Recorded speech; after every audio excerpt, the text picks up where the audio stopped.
بسم اللہ الرحمن الرحیم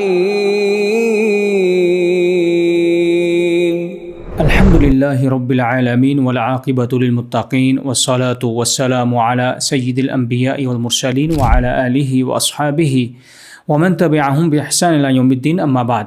آج کی اس مختصر مجلس میں ہم سورۃ النساء کا دوسرا حصہ ذکر کریں گے۔ اس حصے میں اللہ تعالیٰ نے خارجی محاذ، جہاد کے ضوابط اور منافقین کے فتنوں سے خبردار کیا ہے۔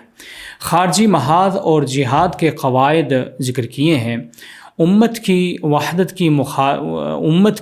کی حفاظت کے لیے جہاد انتہائی ضروری ہے، لیکن اس جہاد کے کچھ قواعد اور ضوابط ہیں، جیسے کہ اللہ رب العزت نے اس صورت میں ذکر کیے ہیں کہ دشمن سے مقابلے کے وقت ثابت قدم رہنا چاہیے اور مجاہدین کو موت سے نہیں ڈرنا چاہیے۔ ایسے ایک قاعدہ یہ بھی ذکر کیا کہ مستضعفین کی حمایت کرنی چاہیے، یعنی ان مسلمانوں کے لیے لڑنے کا حکم دیا جو دشمن کی قید میں ہیں اور وہ خود کمزور ہیں، لڑ نہیں سکتے۔ ایسے ہی اللہ رب العزت نے ایک قاعدہ یہ بھی ذکر کیا کہ تحقیق کرنا کسی بھی خبر کی یہ انتہائی ضروری ہے۔ کسی بھی شخص کو محض شک اور تردد کی بنیاد پر قتل کرنے سے منع کیا گیا ہے۔ اگر وہ سلام کرے تو اسے تسلیم کرو، یعنی اگر وہ اسلام قبول کر لے تو اسے چھوڑ دینا چاہیے۔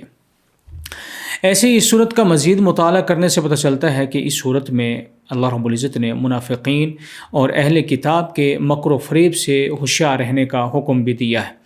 منافقین جمعیت کو، یعنی مسلمانوں کی جو جمعیت ہے، جو ان کا گروپ ہے، اس کو توڑنے کے لیے افواہیں پھیلانے کا کام کرتے ہیں۔ اللہ نے حکم دیا کہ ان کے خلاف، منافقین کے خلاف سخت اقدامات کیے جائیں، ان کے خلاف سخت موقف اپنایا جائے اور ان کی مجالس بد سے دور رہا جائے۔ ایسے ہی اس صورت میں اہل کتاب یعنی یہود و نصارہ کے ظلم اور ان کی عہد شکنی کو واضح کیا گیا ہے تاکہ مسلمان ان کے دھوکے میں نہ آ سکے مستقبل میں، اس لیے قرآن مجید میں ان کے رویے کو ذکر کیا گیا ہے۔ ایسے ہی اس صورت کا مزید مطالعہ کرنے سے ہمیں پتہ چلتا ہے کہ اللہ رب العزت نے اس صورت میں عدل و انصاف کی بالادستی کا بھی ذکر کیا ہے کہ امت کا اتحاد عدل کے بغیر ہرگز ممکن نہیں ہے۔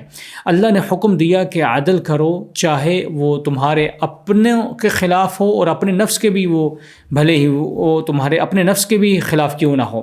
اللہ تعالیٰ ارشاد فرماتے ہیں آیت نمبر 135 میں، کونوا قوامین بالقسط شہداء للہ، اللہ کے لیے انصاف کرو، اللہ کو گواہ بنا کر انصاف آپ نے کرنا ہے۔ وَلَوْ عَلَىٰ أَنفُسِكُمْ، اگر وہ آپ کے خلاف ہی کیوں نہ ہو، اوil والدین، یا آپ کے والدین کے خلاف کیوں نہ ہو، والاقربین، اور آپ کے اقربا کے خلاف ہی کیوں نہ ہو، آپ نے اللہ کے لیے انصاف کرنا ہے۔ جو بات انصاف پر مبنی ہے اسی کو آپ نے کرنا ہے۔ ایسے ہی اللہ اکبر کبیرہ، اس صورت کے مزید مطالعے سے ہمیں پتہ چلتا ہے کہ انبیاء کی وراثت اور خاتمے کا ذکر بھی کیا ہے کہ ان کا خاتمہ وہ توحید پر ہوتا ہے، ایمان پر ہوتا ہے۔ اس کا اللہ رب العزت نے ذکر کیا ہے کہ انبیاء ایک ہی خاندان کی طرح ہیں جن کا ایک ہی عقیدہ ہے اور وہ کلمہ لا الہ الا اللہ ہے۔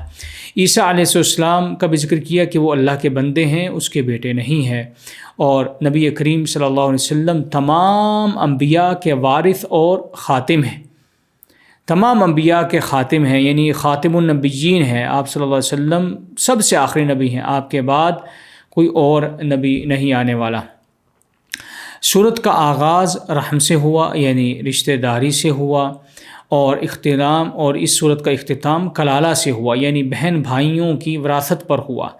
یہ ظاہر کرتا ہے، یعنی یہ ابتدا اور انتہا یہ چیز ظاہر کرتی ہے کہ امت کے درمیان اصل تعلق جو ہے وہ اصل میں بھائی چارے کا ہے۔ بھائی چارہ اگر یہ ختم ہو جائے تو پھر یہ امت بھی اپنی جگہ پر برقرار نہیں رہے گی۔ اس لیے اللہ رب العزت نے جہاں پر یتیموں کا ذکر کیا، وہاں پر بیواؤں کا ذکر کیا، عورتوں کا ذکر کیا، اور ایسے ہی پھر جہاد کا ذکر کیا، پھر مستضعفین کا ذکر کیا، کمزور لوگوں کا ذکر کیا۔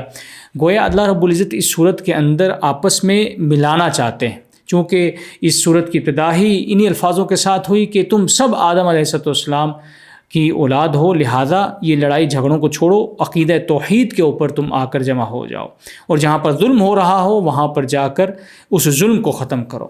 تو اس صورت کا جو اصل مقصد ہے وہ یہ ہے کہ صورت نساء کے نزول کا اصل مقصد امت کے درمیان محبت، الفت، اخوت اور باہمی ہمدردی کے راستے کو واضح کرنا تھا، جو کہ توحید کا عملی تقاضا بھی ہے۔ اللہ تعالیٰ سے دعا ہے کہ اللہ تعالیٰ ہمیں عقیدہ توحید کے اوپر کاربند رہنے کی توفیق عطا فرمائے، اور ہمیں آپس کے اندر بھائی چارہ بھی قائم کرنے کی توفیق عطا فرمائے۔